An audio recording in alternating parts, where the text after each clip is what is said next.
Good morning, Internet, and welcome back to Matic Film Society, where we teach you everything that you need to know about how to shoot old vintage film cameras. Today, we are taking a look at the Yashika Electro 35 GT. This is a really beautiful and wonderful film camera. It's a rangefinder film camera, so it's a little bit different from the standard SLR film cameras that a lot of people are shooting. So let's start up here at the top of the camera and show you everything that you need to know here on the top. So right here you have your ISO speeds and your film speeds. ISO, film speed, ASA, all the same thing. How to change this is there's a little red mark here on the side of it, and you're gonna pinch it and just turn that this way and set that little orange dot to whatever film speed you have. So if you have a 200 speed film, you're gonna rotate it so that that little red dot is right lined up with the 200 number to indicate that you have 200 speed film.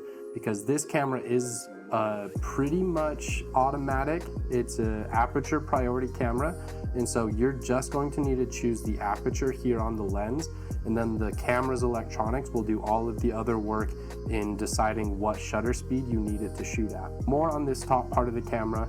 Right here, this little lever is going to lock and unlock your shutter release mechanism. So if you have it here, located at the L, that's going to have the camera locked, and then to unlock it, you just rotate it this way, and now the camera is unlocked. Over here, you have your film advance lever, and that rotates that way and then back and allows you to take an image. Right here is your film return spool, and so once you have film loaded up, when you need to return it back into the canister, you'll rotate this up and spin it this way. This is your cold shoe, that's where you can mount a flash. And then over here is your film count number window. And so this will tell you what count of the canister you're on, and each canister comes with about 36 frames. And so this will slowly count up to 36 as you take images. Right here is your rangefinder, and you'll look through this in order to get your focus correct. And right here, this little red button is your battery check. You'll press that button, and a little light right here will indicate that your battery has the correct voltage and is ready to go. This is what actually manages your film speed. So you don't need to know too much about that, but you do need to be aware to not ever cover it up with your finger while you're shooting, because this is the part that registers the film speed and tells the electronics of the camera what shutter speed that it actually needs. This is a fixed frame. This is a fixed lens camera, and so this lens does not come off. It's mounted straight to the body of the camera, and this is a 45mm f1.7. So on your aperture ring, which is this first ring up here on the camera, your apertures go from 16, which will be used for shooting in really bright sunny days, all the way down to f1.7, and that's going to allow the iris to open up even wider to allow a lot more light to come in and hit your film, and you'll use that for more indoor environments or if you want really creamy backgrounds.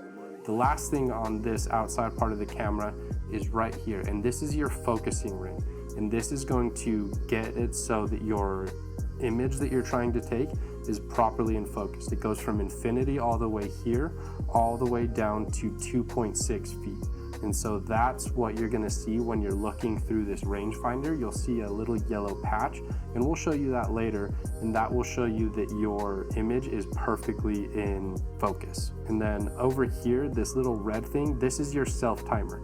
If you take this and flip it down, that activates your self timer. So now when we take an image, when we press it, you'll see that this starts rotating, and it'll spin all the way through, giving you about 5 to 10 seconds until it will actually get to the end, and then it shoots the image itself. So it's really nice if you want to do group portraits. It's a really lovely camera, really beautiful lens, but there is some tricks with it.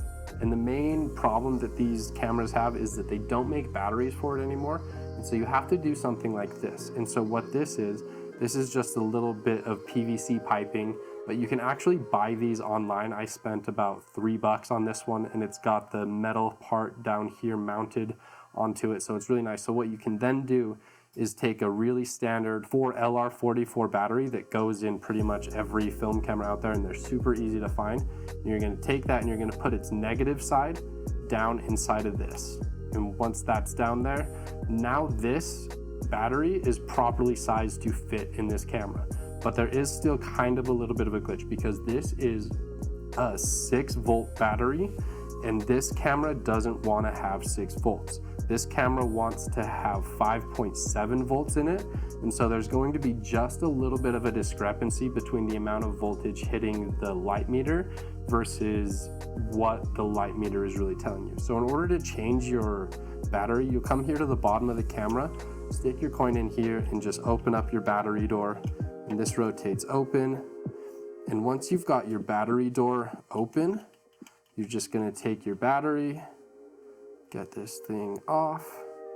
You're gonna take your battery and it'll be positive side up. This is the positive side. Drop that in like that so it actually fits.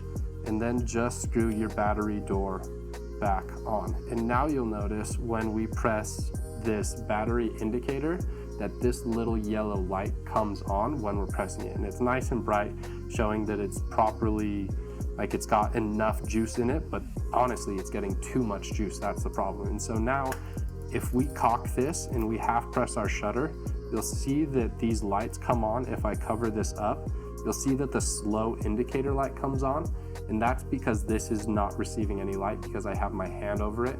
And so what you'll see when you're looking through this is it'll show you an indication of slow, meaning that the shutter speed is going to be too slow to take an image without getting blurriness in it, or it's going to say over and you'll get this red button that shows and shines this little light.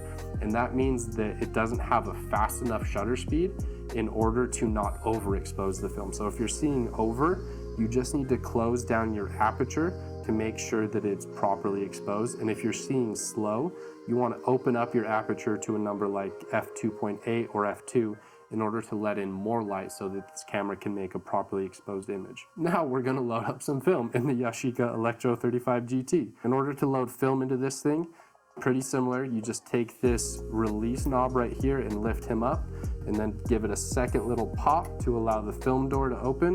Now that we've got our film door open, we're going to take our film. We're going to take this little knob, which goes into this little cutout here, and drop that in and lock this down as well. And then we're going to take our film tab and we're just going to rotate and pull this over all the way to this side. And there's going to be little notches here in this side that you're going to take the film and you're going to thread it into those notches, and it'll grab the film pretty tight.